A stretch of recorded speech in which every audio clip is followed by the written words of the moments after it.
Oh, you want to take a couple serves? Yeah. So one of the things that I know from looking at videotape of myself is, you know, I have a quick serve. Right. I have a quick serve. So with the quick service motion and watching videotape of myself, but I've also looked at other guys that have quick serves. I looked at Dogopolov. I looked at Brian. Right. But then I look at Nick and Dustin Brown. Right. And you know, there's been a lot of comments about the left arm being here. Well, if you look at Kyrgios and Dustin, because their motions are so quick, their left arm doesn't go here or beyond. But I've been playing around with it because what's one of the problems that I have is when I start rushing, you know, the right shoulder, everything starts collapsing a little too soon. Yeah. So I've been playing around and watching video of myself because I've watched it and that's about as far as my arm ever got. So I've been focusing on that. What you're referring to is the toss arm positioning after the ball has been released, which basically can be in three ways. It can be forward, it can be completely vertical, or backwards. Or back beyond. So that actually has more to do with flexibility and comfort level than the rhythm and the pace of the service motion. Okay. So somebody like John Isner, who has a lag, it doesn't have a necessarily fast service motion, he still has the arm forward. He does too. Right? But then there's some other players like Andy Roddick with a quick motion who has this arm completely backwards like this. Right. Right. So it doesn't really depend on the tempo of the serve, it rather depends on the player's comfort level. And none of these positions of the toss arm are wrong. Because what should happen on the toss arm is that it continues to go up after the ball has been released so that you can get a tilt.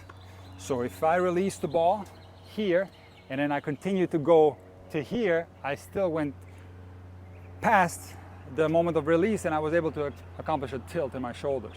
Right? So I don't necessarily have to go here to be able to tilt my shoulders, because the important part is tilting my shoulders. Is that instead of being here, we're here? Yeah, you want to tilt your shoulders. And so the degree of the left arm can change. Well, it depends also on other factors of the serve, maybe how much you are putting your hip into the court, how much you're bending your body forward and backward. The entire thing has to make sense, but there's going to be some players who find a lot of discomfort with putting their arm completely backward. Right. And there's some players that are very comfortable with that movement. So it's more of a style rather than a fundamental element of the serve. The fundamentals are going to be a toss arm position that continues to go up after the ball has been released so that you can get a tilt on the serve. Okay. Right? Got you. There's that quick serve. Now you always serve like that, right? Always. From day one, yeah. Well, so when I was a kid, you know, I know we're not supposed to do this, but I tried to look at a pro that I wanted to style my serve. Yeah. And mine back in the day was Roscoe. Yes. Even though he's a lefty. Right. So there's something about his motion when I saw it that I fell in love with. Yes. And so, you know, I went out on the court and I started copying it. And so then it turned into a quick serve, and I've had it since I was a kid. And now I guess it's kind of coming back a little bit. I don't see that. You don't see it? No, not at all. Who has it? Who's it coming back from? Well, I mean, I look at Nick, Bob. They're retired. Bob and Mike Bryan are retired. They're retired. Yeah. Dustin's retired now. Yes. Kyrgios. Okay. Okay, he's still going. Ons Jabeur has a quick service. Ons. Okay. Who else can we name? Maybe Wolf. Does he? JJ. He has a quick one, kind of, right? Well, he goes so far into the court. It's a minority of players that serves that way. Okay. That's my point. Why? Because naturally that's the more difficult way to serve. It's not a wrong way to serve. Right. And if you did this, and you did this from day one, but if you do this from day one, it's okay. Yeah. If you have a fast enough body movements to accommodate this type of tempo on the serve, it's perfectly fine. But the problem is that a lot of players, they like the Kyrgios serve and they like to copy this at the rec level. Yeah. And they can't do this serve because their body is not moving fast enough. So they end up with all kinds of serve problems because they try to hit a speedy service motion like that. Right. Most commonly, they don't have full extension at the moment of contact. They're not syncing their toss with the hitting arm properly, and all kinds of issues are created by a fast motion. So it's not a wrong way to serve, but it's a very difficult It's a way to serve. minority. That's why I ask you, have you always served like that? And you say yes. Yeah.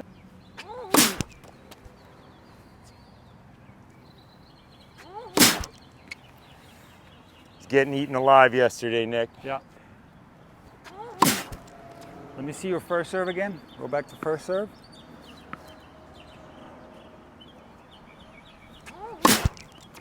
Go again, first serve.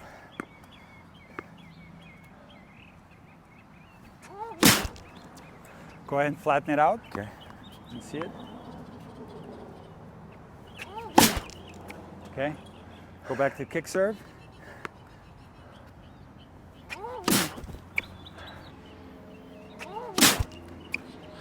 So to me, like fundamentally, there's a lot of good things happening on your serve. You're doing a lot of things correctly. The one thing that bothers me a little bit is the toss height. So again, I don't have a problem with your toss tempo, but if you could try to toss the ball just a little bit higher, because I'm suspecting that you're not hitting with full extension on some of your kick serves, especially. Yeah. I think you are hitting with extension on your flat serve, but on the kick serve, I think the arm is slightly bent here. So you're gonna lose a lot of net clearance, number one, and you're gonna lose range of motion and power if you don't hit your kicker with a full extension. So my recommendation is, the flat serve is looking pretty good, but on the kick serve, throw the ball a little bit higher. Okay. Okay, and let's see what Go happens. up and get it. Yeah. Throw a little bit higher. Even more. More. Yeah, even more. Even more, exaggerate. Let's see what happens. Exaggerate the toss. Throw it way up high. Come on. You see how all of a sudden it's getting more net clearance. Do it again, but you lost kick there because you hit through. Come on, throw it higher. Do you see the shape of the ball changing? Do it again. Throw it a little bit higher. Do you see the difference? Yeah. Now you're hitting the back fence off of one bounce. Now you're losing a little bit of kick, so don't change anything. The only thing you're changing is the ball height. You keep everything else the same because the fundamentals are good on the kicker. So well, I mean, you want to have a slight bend on the kicker, but I think I'm making contact here. You don't want to have a bend on the kicker. None, zero. No. So it should be at full extension and then the hand. It's a lateral swing path. Okay. Yeah, there's going to be a little bit of movement of the wrist on the kick naturally, but you don't have to worry about that part. The only thing you have to do is throw the ball higher. Okay. It's really that simple. The belief that you have to have a bent arm on the kick and then extend, it stems from this idea that you have to hit up on the kicker and let the ball drop lower. That's not true. It's not true. No, it's not. You hit the kick serve with a full extension every single time. If you don't, you're going to lose.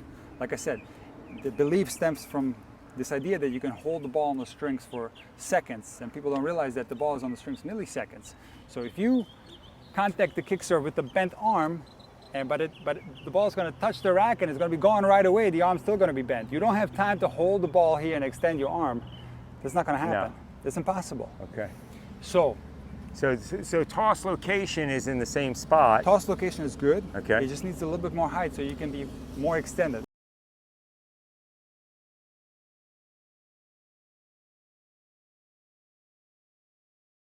What you're going to gain from being more extended, you're going to meet the ball at a higher level, you're going to naturally get more net clearance, and you're going to have a longer lever, which will give you more range of motion and more potential for power. And what about the leg drive? Is the leg drive, I mean, you know, obviously we're going up more. Mm-hmm. Should I focus? You know, that's my upper body. That's my toss. That's coordination from here up. But on the lower body, am I doing anything different with my feet besides going? Well, generally, the fundamentals on the serve, which is going to be your power sources, they're going to be exactly the same on all serves, except the fact that you're not going to rotate on your kick. So everything that you do on your first serve, you do on your everything that you do on your flat serve, you do on your kick serve, except the fact that you're going to rotate. I should be staying more so sideways. When you say like leg drive, I mean, I don't think you can time jumping on the serve properly. You're probably not thinking about it, you're doing it anyway. Okay. I don't know, you tell me. Well, I definitely think that I feel like on my second serve I should do a first serve. Do a flat serve. Okay. And hit it.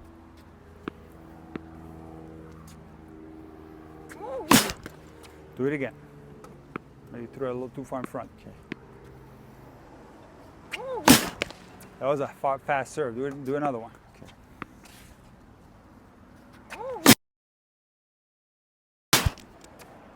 Okay, that was a nice looking serve. So, did you consciously jump on that one? No. You didn't? No. But you still, I wasn't thinking about my feet at all there. You still became airborne. Yeah. Right. So that's what I call a passive leg drive. Okay. So there is leg involvement, no doubt about it, but it's not an actual jump where you're jumping. Right. You just told me Yeah. you didn't do it, and yet you came off the ground. So that's your proof that you are straightening, you are using the legs, but it's happening in conjunction with the entire body straightening. So it's not the legs straightening in isolation. The entire body is loaded like this, and now you're straightening and going up towards the ball. There's the cartwheel, there's the straightening of the torso, there's all these things happening, and yes, the legs are straightening too. Very, very true. But you're not consciously driving the legs and jumping up on a serve because, first of all, that doesn't happen in isolation, and it's not something that you could ever time properly and do at the conscious level. So you already, like I said, you have really good fundamentals on your serve. You have a lot of things going for you. The only thing that I see is the toss height. Toss height on second serve? And a little bit on the first too, Okay. sometimes. Yeah. You know, where also you may be throwing it a little bit too far behind the baseline and miss. So I would try to get the toss, and I'm talking about like this much higher. Not much. Not much. Just a little bit. Okay. And I think you're gonna get a lot of benefits from that. Okay. So try a few All more right. seconds. Here, hold on. That is so much better, but let's exaggerate a little bit and go even higher. Higher. Than that, okay? Maybe the best one you hit so far, but Yeah. I'm looking for like one bounce until it hits the back fence. Okay. Higher. Even more. Come on. Even more. I want to kick it into that fence. Okay, okay.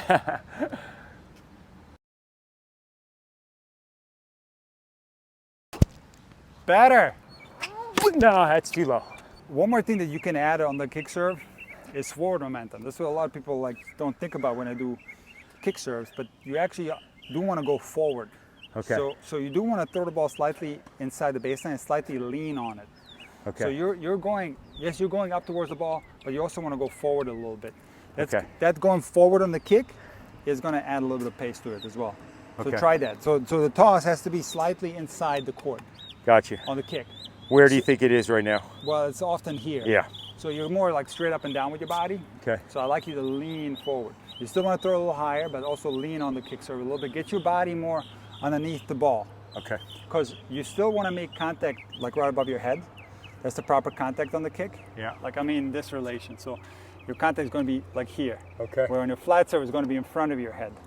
Okay? Yeah. On a kick, it's going to be here, right above your head. So when you throw it in front, you really have to get your body into the court. Okay. So you get underneath the ball.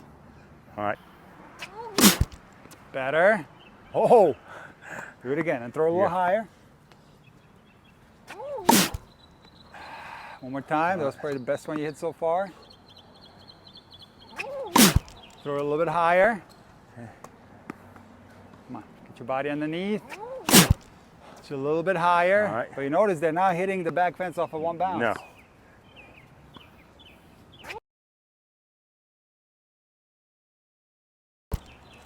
Okay. First one. Do you see the difference? Yeah. Yeah. There's more, right? Location there. So we're Well, and more net clearance. yes. You got a little bit more net So clearance. just a little bit higher on your Okay. toss. It's not going to change your serve rhythm. It's No. still going to be a fast rhythm. Don't worry about that. You don't have to change your serve rhythm. It's good. And so you're going to throw it a little bit higher, and you're going to go forward on your Okay. kick serve. Okay. All right. On your flat serve and your slice, you also want to keep in mind that you want to go forward even more. So you can throw the ball even more inside the court and use forward momentum. And All right. then if you see that a lot of your first serves are going into the net, throw the ball a little bit higher too. Okay? Gotcha. But again, like there's a lot of great things going on in your serve, a lot of great fundamentals.